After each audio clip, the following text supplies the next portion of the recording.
حضرت عائشہ کہتی ہیں کہ میں نے رسول اللہ صلی اللہ علیہ وسلم کو کسی نفل کی ادائیگی کے لیے، یعنی سنت بھی اصل میں نفل نماز ہے، ایک فرض ہوتی ہے ایک نفل، پہ جو آپ نے زیادہ تاکید سے پڑھی ان کو سنت قرار دے دیتے ہیں اور باقی جو کبھی کبھار پڑھی وہ نفل ہو جاتی. کسی نفل کی ادائیگی کے لیے اتنی جلدی کرتے نہیں دیکھا جتنی جلدی آپ نماز فجر سے پہلے 2 رکعتوں کے لیے کرتے تھے. جلدی پڑھتے نہیں تھے، یعنی اس کی ادائیگی کے لیے آپ فکر کرتے تھے. حضرت عائشہ ہی سے روایت ہے کہ نبی صلی اللہ علیہ وسلم نے طلوع فجر کے وقت 2 رکعت نماز، یعنی فرض کی بات ہے یہاں، آپ نے 2 رکعت نماز پڑھنے کی شان کے بارے میں فرمایا کہ ان کو پڑھنا میرے نزدیک ساری دنیا سے زیادہ محبوب ہے. آپ نے فرمایا جو آدمی عشاء اور فجر کی نمازوں میں آ سکتا ہے تو اس پر لازم ہے کہ وہ آئے، اگرچہ اسے گھسٹ کے کیوں نہ آنا پڑے، یعنی گھٹنوں کے بل یا پیٹھ کے بل گھسٹ گھسٹ کے ہی آنا پڑے تو بھی آئے، لیکن آئے ضرور. کیوں؟ اس لیے کہ جو شخص فجر کی نماز پڑھتا ہے وہ اللہ کی حفاظت میں آ جاتا ہے. رسول اللہ صلی اللہ علیہ وسلم نے فرمایا جس نے صبح کی نماز پڑھی پس وہ اللہ کے ذمے میں ہے، اللہ کی حفاظت میں ہے، اللہ کے ذمے ہو گیا. پس اللہ تم سے اپنی حفاظت کے بارے میں کسی چیز کا مطالبہ نہ کرے. کیا مطلب ہے اس کا؟ یعنی جو اللہ کے ذمے ہے اس پر کوئی ظلم نہ کرے اور ظلم کر کے اللہ کے سامنے جواب دے نہ ہو، اس لیے کہ جس سے اللہ پوچھے گا، مطالبہ کرے گا، یقیناً اسے اپنی گرفت میں لے لے گا اور لے کر منہ کے بل جہنم میں پھینک دے گا.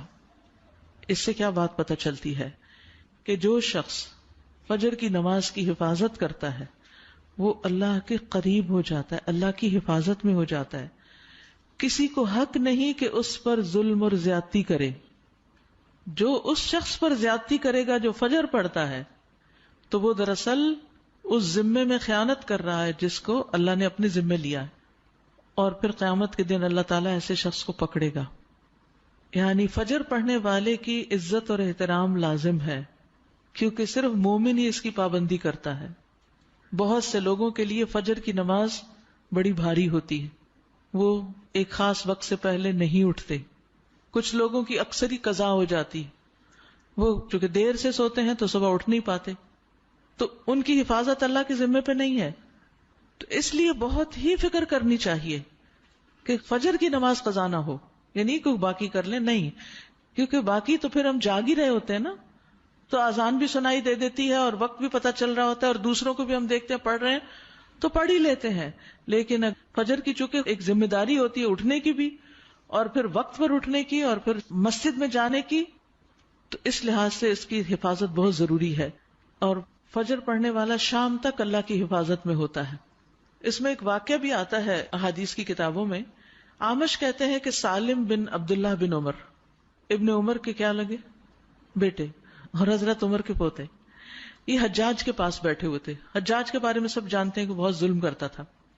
تو حجاج نے ان سے کہا اٹھو اور فلاں آدمی کی گردن مار دو. تو سالم نے تلوار اٹھا لی کیونکہ اس کا حکم تھا مارنے کا، اور اس آدمی کو پکڑا اور محل کے دروازے کی طرف چل پڑا. تو ان کے والد ابن عمر نے ان کو دیکھ لیا جب وہ اس آدمی کو باہر لے کے جا رہے تھے. تو انہوں نے کہا کہ کیا یہ واقعی ایسا کرنے جا رہا ہے؟ انہوں نے 2-3 بار یہ بات دہرائی. پھر باہر لا کر سالم نے اس سے پوچھا کیا تم نے فجر کی نماز پڑھی ہے؟ یعنی جس کو مارنے کا حکم تھا، کہا تم نے فجر کی نماز پڑھی ہے؟ اس نے کہا ہاں. سالم نے کہا پھر تم جس راستے سے جانا چاہتے ہو چلے جاؤ، اور وہ واپس آئے اور تلوار پھینک دی. حجاج نے ان سے پوچھا کیا تم نے اس کی گردن اڑا دی؟ انہوں نے جواب دیا نہیں. حجاج نے پوچھا کیوں؟ سالم نے جواب دیا میں نے اپنے والد کو یہ کہتے ہوئے سنا ہے کہ رسول اللہ صلی اللہ علیہ وسلم نے فرمایا جس نے فجر کی نماز ادا کی وہ اللہ کی حفاظت میں ہے یہاں تک کہ شام ہو جائے. تو ان کے والد نے ان سے کہا کہ سمجھدار رہو، میں نے تمہارا نام اسی لیے سالم رکھا کہ تم سلامت رہو، یعنی اللہ کے ذمے کے اندر خیانت نہ کرو. تو بہرحال اس سے یہ پتہ چلتا ہے کہ انسان سے بڑے بڑے حادثے، بڑی بڑی مصیبتیں ٹل جاتی ہیں جب وہ فجر کی نماز کی حفاظت کرتا ہے. اب تو الحمدللہ ہر شخص کے موبائل پر الارم ہوتا ہے اور موبائل ہر شخص کے سرہانے ہوتا ہے، تو کوئی بھی یہ نہیں کہہ سکتا کہ میں صبح نہیں اٹھ پایا. 1 نہیں 2 3 الارم لگا لیں، 5 منٹ کے وقفے پہ رکھ لیں اس کو، کیونکہ جو شخص یہ 2 نمازیں پڑھے گا، بخاری میں آتا ہے، وہ جنت میں داخل ہوگا. ایک اور روایت میں آتا ہے وہ آدمی ہرگز دوزخ میں نہیں جائے گا جس نے سورج نکلنے سے پہلے اور سورج کے غروب ہونے سے پہلے نماز پڑھی، یعنی فجر اور عصر کی.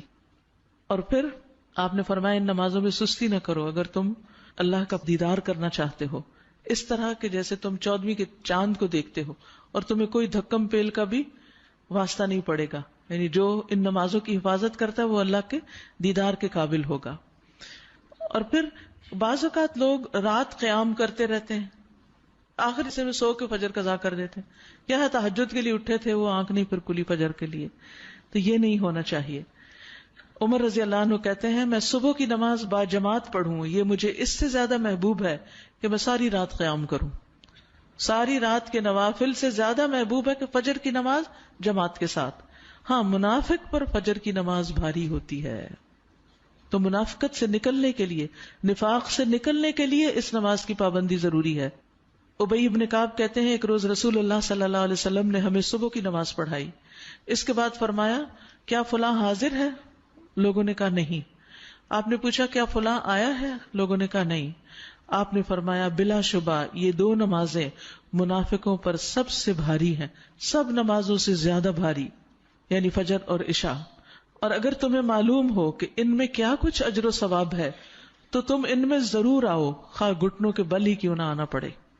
تو اس لیے خود بھی اور اپنے گھر والوں کو بھی، اپنے بچوں کو بھی اس کا پابند کریں.